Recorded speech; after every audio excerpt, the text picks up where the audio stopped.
जय श्री गणेश दोस्तों। हमारी आज की कहानी का नाम है बहाना। कहानी अच्छी लगे तो प्लीज चैनल को सब्सक्राइब कर लीजिएगा। अब शुरू करते हैं कहानी। नींद में अलार्म बंद कर चादर समेटकर कविता फिर से सो गई। कविता, बहू 10 बज गए हैं, अभी तक तुम चादर तान के सो रही हो। रवि कब का ऑफिस चला गया। अब तो उठो बेटा, नहा धोकर नाश्ता कर लो।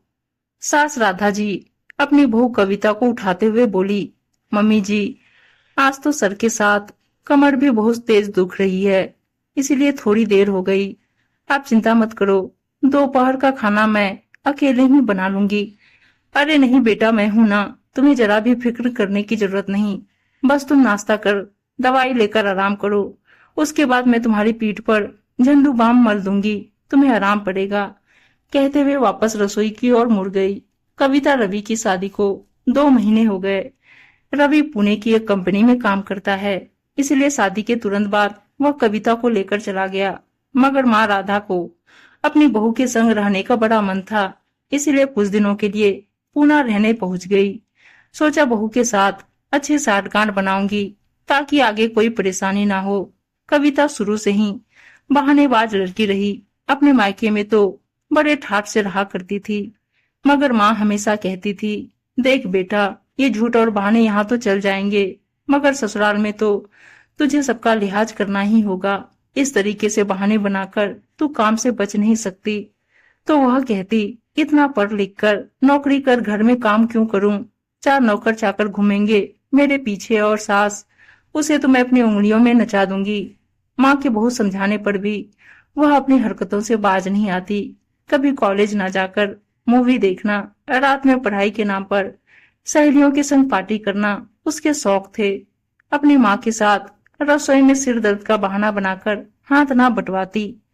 कभी पकड़ी भी जाती तो पापा और भाई छोड़ देते, मगर अब आदत पड़ गई है तो आसानी से जाएगी कैसे। हर बार माफ किए जाने पर अपने आप को शेर समझती। अभी नौकरी ज्वाइन नहीं करी है, मगर जब से पुणे आई है तो उसका बाहर खाना पीना और पार्टियां खत्म ही नहीं होते। रवि भी अपनी नई बीवी की हर फरमाइश पूरी करने में कोई कसर नहीं छोड़ता। जब चाहे घुमाने फिराने ले जाता।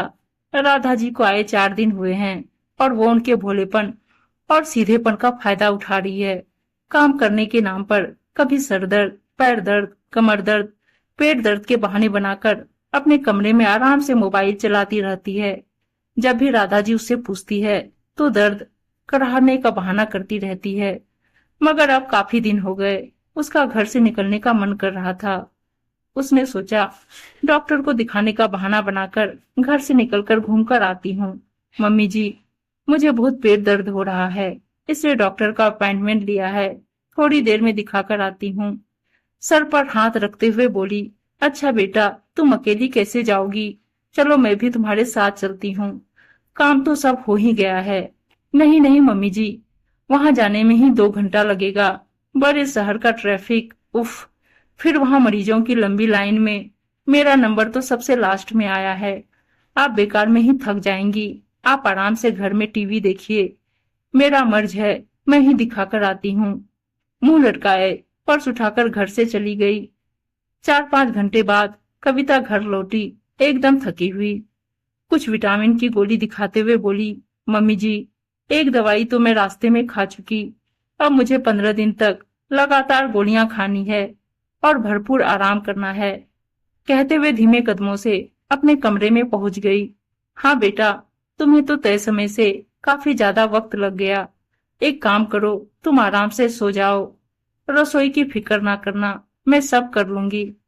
मम्मी जी आप ना होती तो मेरा क्या होता, गले लगते हुए अपनी सास से बोली। चलो कविता बेटा, खाना खा लो। टेबल पर पाव भाजी, पानी पूरी, आलू टिक्की चाट सजी हुई रखी थी। वाह मम्मी जी, आपने तो सब कुछ मेरी पसंद का बनाया है।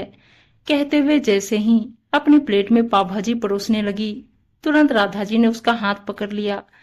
नहीं बहू, तुम यह सब मिर्च मसाला चाट पकोड़ा नहीं खा सकती, तुम्हारे पेट में दर्द है ना, मैंने तुम्हारे लिए मूंग दाल खिचड़ी बनाई है। अरे मम्मी जी, दर्द अब तो ठीक है।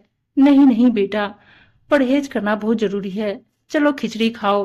और रवि राधा जी ने उसी के सामने चटकारे ले लेकर पानी पूरी, आलू टिक्की, पाव भाजी खाई और कविता उन्हें देख देख कर जलती रही। अगले दिन भी राधा जी ने खाने में एक से बढ़कर एक व्यंजन बनाए और कविता को सिर्फ दलिया, जो बिना नमक वाला ही खाने को दी। शाम को रवि और राधा जी छोले भटूरे खा रहे थे। तब कविता बोली, मम्मी जी, अब तो मेरा पेट दर्द बिल्कुल सही है, मुझे भी छोले भटूरे खाने दीजिए ना। ना ना बहू, छोले इतने ज्यादा हेवी होते हैं, तुम्हारा दोबारा दुखने लगेगा। मैंने तुम्हारे लिए मिक्स दाल खिचड़ी बनाई है, बिना नमक मिर्च की, वही खाओ। देखना तुम अगले 15 दिन यही खाकर दौड़ने लग जाओगी और सारा काम सरपट कर लोगी।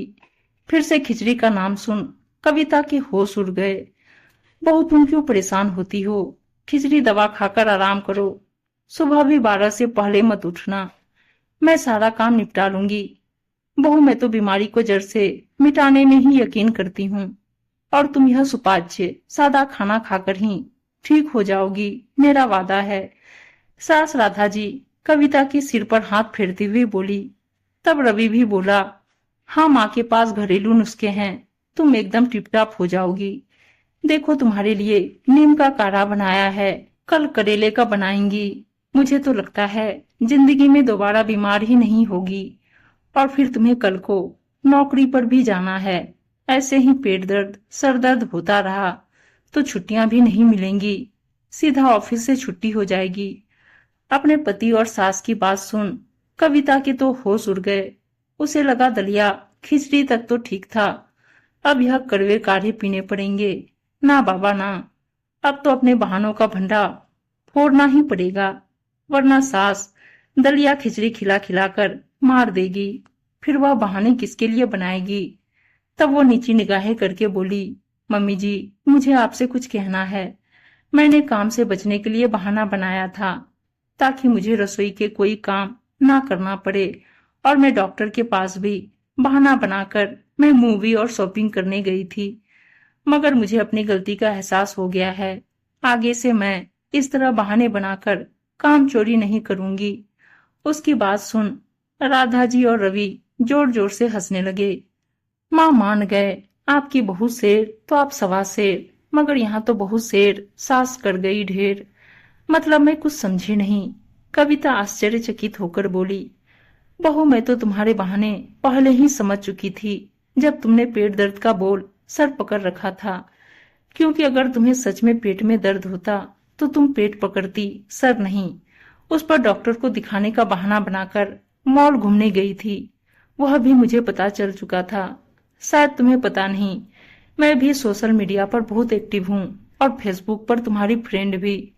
तुमने इतनी सारी फोटो अपलोड करी अपनी सहेलियों के साथ, तो मुझे सारा मांजरा समझते हुए जरा भी देर न लगी। आखिर मैंने अपने ये बाल धूप में सफेद नहीं किए हैं बेटा, और तुम्हें तुम्हारी गलती का एहसास कराने के लिए तुम्हें थोड़ा सा परेशान कर दिया। अब तो कविता शर्म के मारे धरती पर गड़ी जा रही थी। ये माँ नहीं है, सासू माँ है।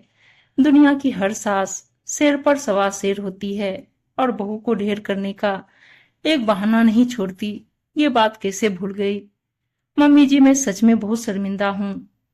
बहाने बनाने की आदत से मजबूर हूँ और आज इसलिए आपसे नजरें नहीं मिला पा रही। क्या आप मुझे बेटी समझ माफ करेंगी?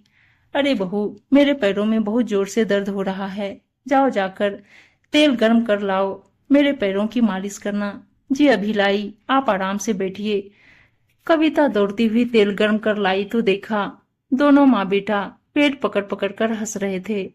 अरे मैं तो मजाक कर रही थी, तुमने मेरे बहाने को तो एक बार में ही मान लिया। अब बनोगी तुम अच्छी बहू।